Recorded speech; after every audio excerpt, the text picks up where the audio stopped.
School of Social Sciences, and I teach into the sociology anthropology stream. I am teaching at levels 1, 2, and 3, and currently I am teaching a class titled Power and Powerlessness that is a required course for students across the School of Social Sciences. I think for me, active learning is an experience in the sense that I take very seriously the idea that theoretical concepts are intended to distill something very basic or concrete about our lived experience. And I try and use the classroom environment in order to recreate that context or that experience for my students in very simple ways. And that is by virtue of extending a learning environment so that it creates a lived experience for them in the class. I think a good learning experience is one that grounds content and theory in everyday lived experience.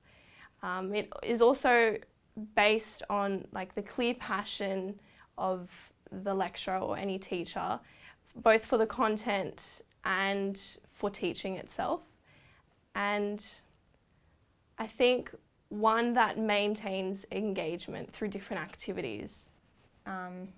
Being able to have the opportunity to see the way that other people think and the way other people, I guess, incorporate their own experiences and history into the way that they think. So yeah, I think it's a lot of bouncing off each other and listening to other people's opinions, and I think that really helps in terms of your own learning. So the active learning activities have cultivated an enthusiasm for ideas, which is absolutely amazing. And it is so remarkable for me to see students' trajectory through my courses, where in the beginning of the course they will feel the really real and palpable discomfort of confronting a really difficult, hard, challenging text, and then through the course of our time together grow in terms of their confidence for being able to dissect, to parse concepts, to actually develop a confidence in terms of being able to interpret the text. And so that capacity and confidence translates into, I have a very nice group of students who have told me, oh, what course will you be teaching next year? What course can I take with you? And so that's always wonderful. And so that would be one impact. The other is, I think, thinking about the actual classroom experience itself.